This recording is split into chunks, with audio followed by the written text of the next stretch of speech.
Cancer is a basically it's a very broad term.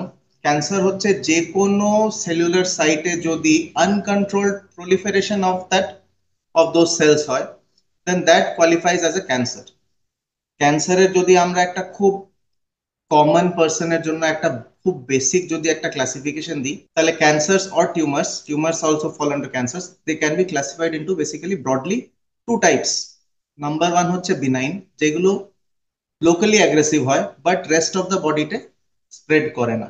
Number two হচ্ছে malignant, যেগুলো আমরা common people যারা ওরা মানে ভাবে that is the only type of cancer. তো ম্যালিগনেন্ট ক্যান্সার হয় যেটা লোকালি অ্যাগ্রেসিভ, তো হয়ই লোকালি অ্যাগ্রেসিভ হওয়ার সাথে সাথে সেটা রেস্ট অফ দ্য বডিতেও স্প্রেড করার পোটেনশিয়াল রাখে, যেটাকে আমরা বলি ডিস্টেন্ট মেটাস্টাসিস। তো basically cancer can be or tumors can be classified into two types. One is benign and one is malignant. আমাদের মুখের মধ্যেও দু রকমেরই টিউমার হয়, একটা হয় বিনাইন টিউমার্স আরেকটা হয় ম্যালিগনেন্ট টিউমার্স। তো বিনাইন টিউমার্স এর কিছু যদি আমরা এক্সাম্পল দিই, তাহলে আপনার হয়ে গেল ওডোনটোমা, অ্যামেলোব্লাস্টোমা। এগুলো হচ্ছে কিছু নাম যেগুলো বিনাইন টিউমার্স এর। আপনারা অনেক সময় হয়তো টিভিতে বা রেলওয়ে স্টেশনে বা নিউজ পেপারে অনেক সময় অনেক ছবি দেখেছেন যে মুখটা এইভাবে অনেক বড় ফুলে আছে। So those may be a type of benign tumours known as ameloblastoma. আর যেটা অ্যাগ্রেসিভ ক্যান্সার হয় সেইগুলো জেনারেলি আমাদের মুখের সফট টিস্যুর মধ্যে, হার্ড টিস্যুতেও হতে পারে, বাট সফট টিস্যুর মধ্যে বেশি কমনলি হয়। সেগুলো হয়ে গেল আপনার squamous cell carcinoma, Bessel cell carcinoma.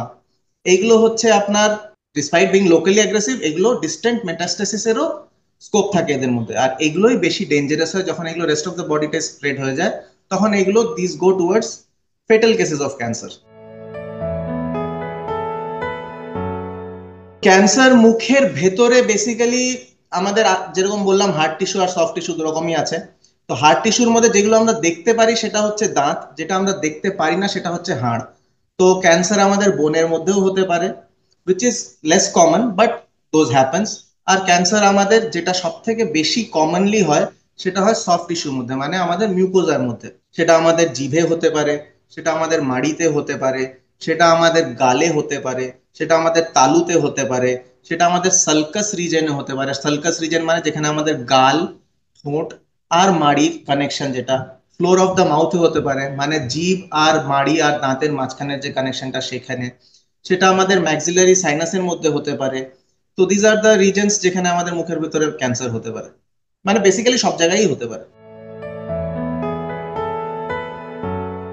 দু রকমের সিমটম আছে। প্রথমে পেশেন্ট যেটা নিজে দেখে টের পাবে, আর সেকেন্ডলি যেটা ডাক্তার দেখে টের পাবে। প্রথম যেটা পেশেন্ট নিজে দেখে টের পাবে সেটা হচ্ছে পেশেন্টের মুখে যদি কোনো রকমের ঘা থাকে, কোনো রকমের আলসার থাকে, কোনো রকমের সোর থাকে, যেটা ডাক্তারকে দেখিয়ে বা নিজের থেকে হোক বা যে কোনো রেমেডিস ট্রাই করার পরও সেটা লং টার্ম ধরে ওখানেই পারসিস্ট করছে, বা সাইজে বাড়ছে, বা কিছুতেই কমছে না, অনেক দিন হয়ে গেছে, 15 দিন, 20 দিন, 1 মাস ধরে আছে, তো আছে, এটা কিছুতেই সারছে না, তখন এটা মানে the patient should get alarm and should seek a consult, মানে যে স্পেশালিস্ট সেই কনসার্ন ফিল্ডের তার ওপিনিয়ন নেওয়া উচিত।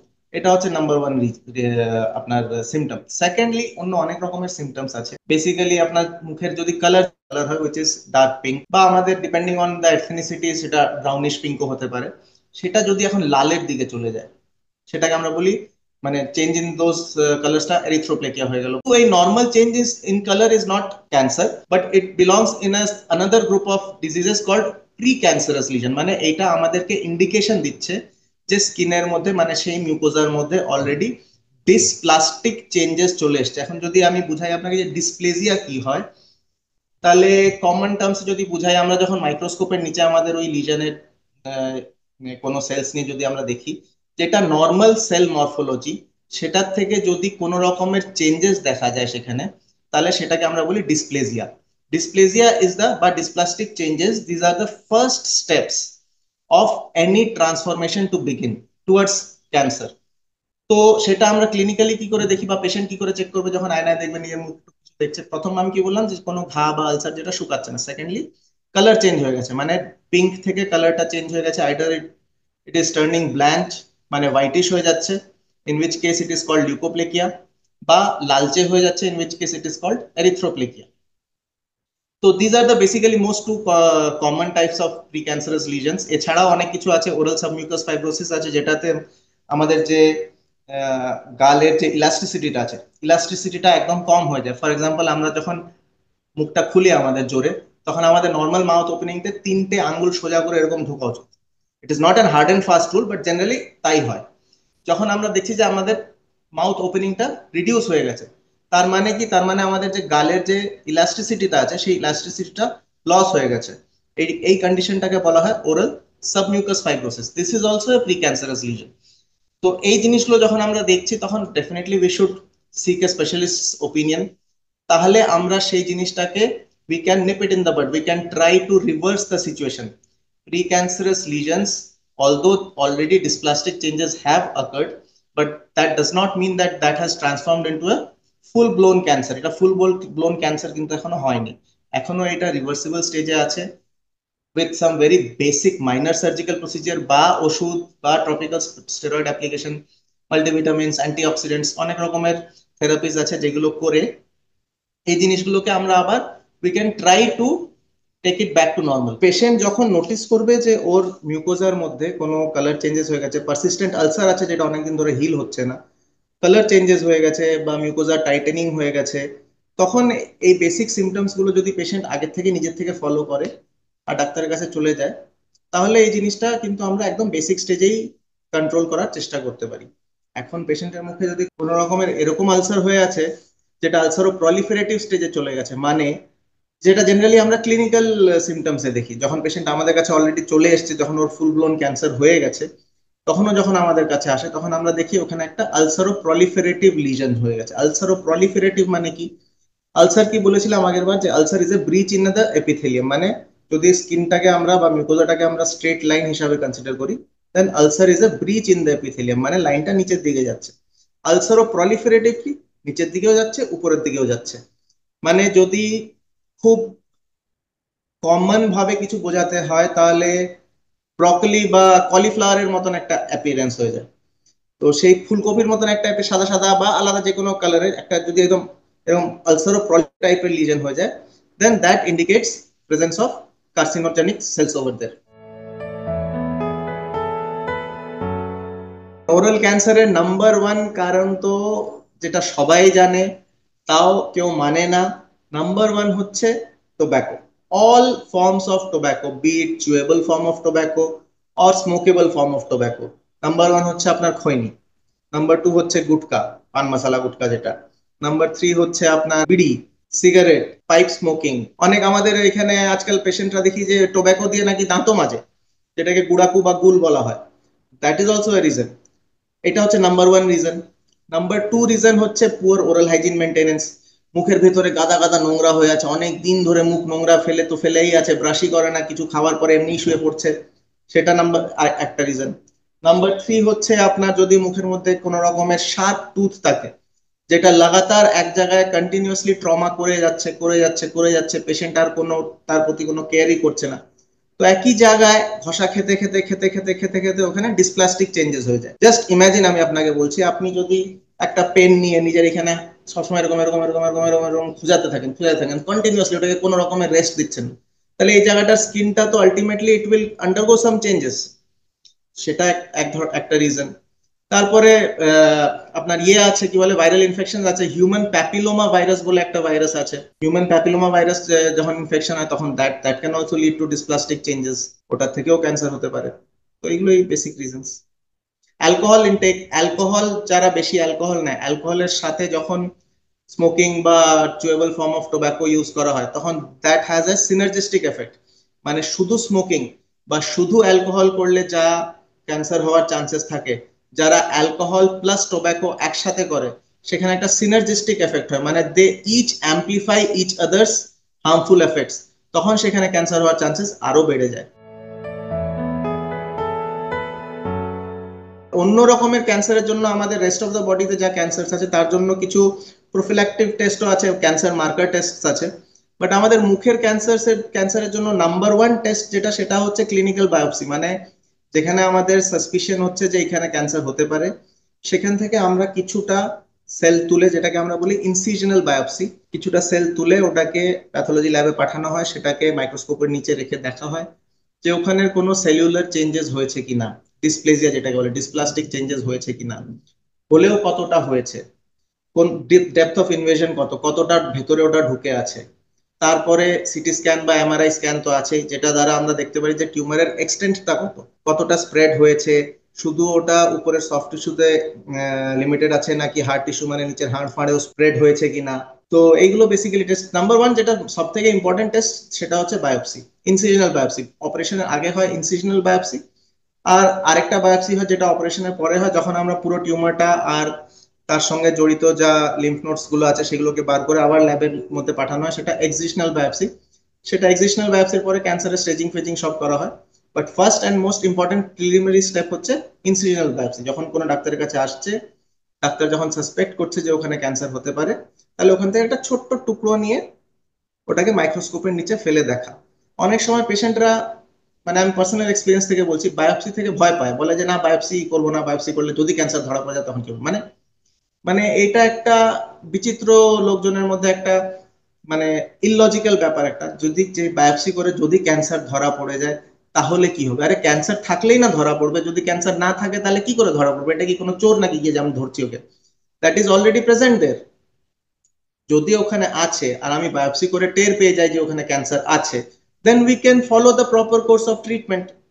যদি আমি বায়োপসি নাই করালাম তাহলে তো ডাক্তারের হাত ভাঙা না, legally we cannot proceed with the cancer treatment without knowing that it is cancer. তো যতক্ষণ না আমরা টের পাবো যে ওখানে ক্যান্সার আছে, আমরা ক্যান্সারের ট্রিটমেন্ট করতেই পারবো না। তো biopsy is nothing but taking a small piece of tissue from the site and putting it under the microscope to check if any changes have occurred or not. তো এই ইন্টারভিউর মাধ্যমে যদি আমি একটা ভয় যদি আড়াতে পারি যে না আমি বায়োপসি করাবো না, বায়োপসি করলেই আমার ক্যান্সার হয়ে যাবে, বায়োপসি করলে ক্যান্সার হবে না। তোমার যদি অলরেডি ক্যান্সার থাকে তাহলেই সেটা বায়োপসিতে আসবে, আর যদি না থাকে তাহলে কিছুই আসবে না। সো বায়োপসি থেকে ভয় পাওয়া একদমই মানে ইলজিক্যাল ব্যাপার, ভয়ের কিছু নেই।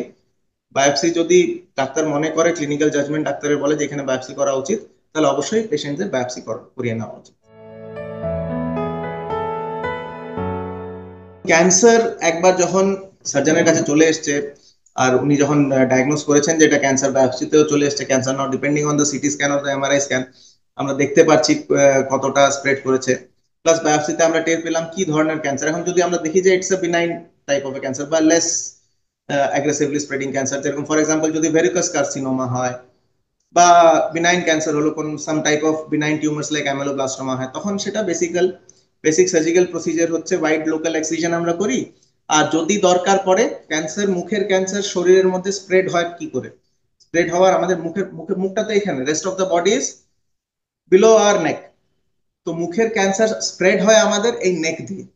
নেকের মধ্যে আমাদের কিছু লিম্ফ্যাটিক পাথওয়েজ আছে, কিছু লিম্ফ নোডস আছে, যেগুলো আমাদের ইন্টারনাল জুগুলার ভেন, যেটা আমাদের মেইন আইজেভি ইন্টারনাল জুগুলার ভেন থাকে, তার সাথে সাথে কিছু লিম্ফ নোডস থাকে, লিম্ফ্যাটিক চ্যানেলস থাকে। যদি আমরা, আপনারা বেসিক বায়োলজি যদি মনে করেন ক্লাস 6-7 তখন আমাদের মনে করবেন আমাদের সার্কুলেটরি সিস্টেম দু রকমের আছে, একটা হচ্ছে ব্লাড সার্কুলেটরি সিস্টেম আর একটা হচ্ছে লিম্ফ্যাটিক সার্কুলেটরি সিস্টেম। তো ক্যান্সার স্প্রেড হওয়ার যেটা পাথওয়ে, মুখের ক্যান্সার স্প্রেড হওয়ার, that is the lymphatic circulatory system. তো বেসিক্যালি মুখের যে যে দিকে, যে সাইডে টিউমারটা আছে, সেখান থেকে টিউমারটা স্প্রেড হয় আমাদের নেকটা ধরে। সে আমাদের গলার মধ্যে দুদিকে দুটো ইন্টারনাল জুগুলার ভেন আছে। তো যে সাইডে ক্যান্সারটা হয়েছে সেই সাইডে ইন্টারনাল জুগুলার ভেনের সঙ্গে অ্যাডজেসেন্ট যে লিম্ফ নোডস গুলো আছে সেগুলো থ্রু ক্যান্সারটা স্প্রেড হয়। এখন লিম্ফ নোডস গুলো আমরা ক্লাসিফাই করি লেভেল 1 থেকে লেভেল 5 অব্দি। যদি কোনো less aggressive form of cancer হয় তখন আমরা লেভেল 1, 2, 3 লিম্ফ নোডস গুলো বার করে দিই along with wide local excision of the tumor। Wide local excision মানে কি? যেখানে টিউমারটা আছে তার থেকে অ্যারাউন্ড 0.5 সেন্টিমিটার বা 1 সেন্টিমিটার হেলদি মার্জিন নিয়ে আমরা টিউমারটাকে এক্সাইজ করি মানে পুরো টিউমারটাকে বার করি। তারপরে যদি less aggressive form of tumour হয় তাহলে আমরা supra omohyoid type of radical neck dissection করি। র্যাডিক্যাল নেক ডিসেকশন হচ্ছে অপারেশনটার নাম। তো সুপ্রা ওমোহায়োড মানে হচ্ছে আপনার লেভেল 1, 2, 3 লিম্ফ নোডস গুলো আমরা বার করে দিই along with the wide local excision of the tumor। এখন যদি কোনো অ্যাগ্রেসিভ ফর্ম অফ ইয়ে থাকে, টিউমার থাকে, for example squamous cell carcinoma, তখন আমরা কি করি, ডিপেন্ডিং অন দ্য এবার আবার সিটি স্ক্যান আর ক্লিনিক্যাল প্যালপেশন, যে কতগুলো লিম্ফ নোডস আমাদের প্যালপেবল আছে, আমরা লেভেল 1 থেকে লেভেল 5 অব্দি সবকটা লিম্ফ নোড বার করে দিই। এখন নেক ডিসেকশন করার পরে অনেক সময় দেখা যায় যে ডিফেক্টটা এত বড় হয়ে গেছে যে হয়তো ফেসের একটা সাইড নিয়ে, অনেক সময় আমাদের চোয়ালও সরিয়ে দিতে হয়, আপার আর্চ বা লোয়ার আর্চ যদি সরিয়ে দেওয়া হয়, তখন আবার ব্যাপার চলে আসে একটা রিকনস্ট্রাকশনের। রিকনস্ট্রাকশন মানে আমরা ক্যান্সারটাকে বার করে দিলাম, মুখের মধ্যে এত বড় একটা গাড্ডা নিয়ে বা এত বড় একটা ডিফেক্ট নিয়ে তো পেশেন্ট ঘুরবে না, সেটাকে রিকনস্ট্রাক্ট করতে হয়। এখন রিকনস্ট্রাকশন বেসিক্যালি দু রকমের করতে পারি। যে ফ্ল্যাপ গুলো ইউজ হয় রিকনস্ট্রাকশনের জন্য, সেই ফ্ল্যাপ গুলো এখন পেডেন্কুলেটেড ফ্ল্যাপ হতে পারে, মানে শরীরের অন্য কোনো জায়গা থেকে আমরা চামড়া নিয়ে আবার এই জায়গাটাকে রিকনস্ট্রাক্ট করতে পারি। আইদার আমরা কপালটাকে ঘুরিয়ে এখানে লাগিয়ে দিই, বা বুক ছাত মানে যেটা আমাদের পেক্টোরালিস মেজর মাসেল আছে সেই মাসেল দিয়ে করতে পারি। এগুলো হচ্ছে এক্সাম্পলস অফ পেডেন্কুলেটেড ফ্ল্যাপ, মানে যেখানে ফ্ল্যাপের যে ব্লাড সাপ্লাইটা আছে সেটা শরীরের মধ্যেই কানেক্টেড আছে। সেকেন্ডলি হয় ফ্রি ফ্ল্যাপ। ফ্রি ফ্ল্যাপ কি হয়, আইদার আমরা হাত থেকে এই রেডিয়াল রেডিয়াল আর্টারিটা নিতে পারি along with the muscles, বা আমরা থাই থেকে, বা আমরা পায়ে আমাদের যে ফিবুলা আছে ফিবুলা বোন থেকে, সেখান থেকে ফ্ল্যাপ নিয়ে আবার আমরা মুখটাকে রিকনস্ট্রাক্ট করতে পারি। সেখানে আবার কন্ডিশন চলে আসে মাইক্রোভাস্কুলার সার্জারি। এগুলো ফ্রি ফ্ল্যাপ। ফ্রি ফ্ল্যাপে মাইক্রোভাস্কুলার সার্জারি কি হয়, মাইক্রোভাস্কুলার সার্জারি মানে taking the blood vessels of the flap and suturing it with the blood vessels of the existing face. আমাদের ফেসের মধ্যে যেখান থেকে আমরা টিউমারটা সরিয়ে দিয়েছি সেখানে যদি আবার আমাদেরকে নতুন চামড়া লাগাতে হবে, সেই চামড়ারও তো নিজের ব্লাড সাপ্লাই লাগবে সেই চামড়াটাকে জীবিত রাখার জন্য। তো সেই ব্লাড সাপ্লাইটাকে কানেক্ট করার জন্য যদি আমরা পেডিকুলেটেড ফ্ল্যাপ ইউজ করছি, তাহলে অলরেডি ব্লাড সাপ্লাই মেনটেন আছে, আমরা ব্লাড সাপ্লাইটা সমেত ফ্ল্যাপটাকে ওখানে ট্রান্সপ্লান্ট করে দিচ্ছি। যদি আমরা ফ্রি ফ্ল্যাপ ইউজ করি, তাহলে আমাদের আবার সেইখানের ব্লাড ভেসেলটাকে নিয়ে যে মুখের এক্সিস্টিং আর্টারিস বা ভেইনস গুলো আছে সেখানে ওটাকে আবার blood vessel to blood vessel suturing করতে হয়, সেটাকে বলে মাইক্রোভাস্কুলার সার্জারি। জাস্ট ছোট্ট করে, যদি আমি জানি না কতটা বোঝাতে পারলাম, সার্জিক্যাল প্রসিজিয়ার যার থ্রুতে আমরা ক্যান্সারটাকে বার করে আবার জায়গাটাকে রিকনস্ট্রাক্ট করতে পারি। কাহানি এখানেই শেষ না। টিউমারটা যেটা আমরা বার করলাম সেটা বার করার পরে আমরা কি বলেছিলাম আগে, যে এক্সিশনাল বায়োপসিতে পাঠানো হয়। এবার এক্সিশনাল বায়োপসিতে ডিটেইলড বায়োপসি রিপোর্ট আসে, যে ডেপথ অফ ইনভেশন কত আছে, কতগুলো লিম্ফ নোডস ইনভলভড আছে। তারপরে ডিপেন্ড করে যে এখানে কিমো রেডিয়েশন লাগবে কিনা, depending on the excisional biopsy report. তারপরে ফার্দার প্ল্যান অফ অ্যাকশন আমরা ডিসাইড করি যে কিমো রেডিয়েশন লাগবে নাকি শুধু রেডিয়েশন লাগবে। সেটার জন্য আমাদের মেডিকেল অঙ্কোলজিস্ট আর রেডিয়েশন অঙ্কোলজিস্টেরও ওপিনিয়ন্স নিতে হয়। ফার্স্ট অ্যান্ড ফরমোস্ট যেটা সব থেকে ইম্পর্টেন্ট, সেটা সবাই জানি, আমরা আগে আবার বলছি, সেটা হচ্ছে cessation of all forms of detrimental oral habits. আপনার গুটকা, খৈনি, বিড়ি, সিগারেট, পাইপ, তারপরে সুপারি সুপারি, পান মশলা, এই যেরকম যাবতীয় গুড়াকু ফুড়াকু এরকম যাবতীয় যত রকমের হ্যাবিটস আছে, সেই হ্যাবিটস গুলোকে আমাদেরকে অ্যাবসলিউটলি স্টপ করতে হবে।